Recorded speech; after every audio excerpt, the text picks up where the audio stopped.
Things we wish Jesus hadn't said. My name is David Madison, the 19th of August, 2019, and this is episode 17 in a series of flash podcasts on that topic. Mark Twain said that the best cure for Christianity is reading the Bible. So let's take a close look and see why Mark Twain was absolutely correct. In episode 16, I mentioned that the Gospel of Mark portrays Jesus as an apocalyptic prophet. At his trial in chapter 14, Jesus promised the audience there that they would see him coming on the clouds of heaven. The kingdom of God would be happening soon. You can't miss that in Mark's Gospel. The Gospel of Matthew elaborated. The arrival of Jesus would be as catastrophic as in the days of Noah, when everyone was swept away in the flood. How come Christians don't notice this apocalyptic terrorism? But if Jesus thought that human history, and thus all human affairs, were about to end soon, that would explain the bad advice that he gives in the Sermon on the Mount. And these are the verses for this episode of Things We Wish Jesus Hadn't Said. In Matthew 6, verses 19 through 20. Do not store up treasures for yourself on earth, where moth and rust consume and where thieves break in and steal. But store up for yourselves treasures in heaven, where neither moth nor rust consumes and thieves do not break in and steal. And then in Matthew 5, verses 40 and 42, if anyone wants to sue you and take your coat, give your cloak as well. Give to everyone who begs from you, and do not refuse anyone who wants to borrow from you.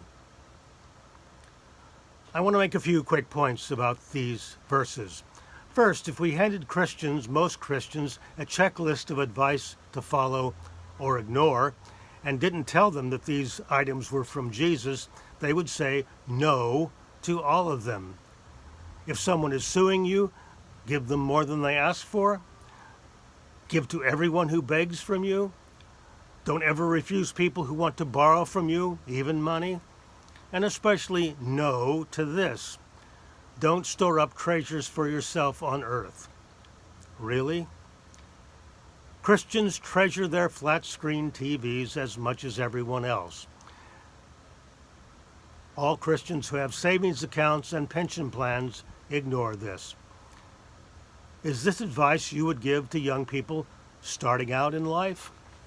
Second point, of course not. But in the mind of Jesus, or more correctly in the mind of the cult propagandists who wrote the Gospels, there wasn't going to be any such thing as starting out in life or saving for the future. The kingdom of God, with Jesus ruling and all government authorities removed, made no allowance for careers or saving for the future, or for the unfolding of 2,000 more years of history, for that matter. Didn't matter if you loaned money. Didn't matter if you gave it all away to beggars. Third, what does it even mean to store up treasures in heaven?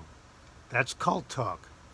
The promise of treasure in heaven that cults have been making forever, and the Jesus cult joined in this as well. I bet there have been thousands of sermons preached about this text, all of them generous servings of baloney. I call it theobabble. Talk, endless talk by preachers about something they know nothing about. Fourth and finally, please do read the Sermon on the Mount, Matthew 5 through 7.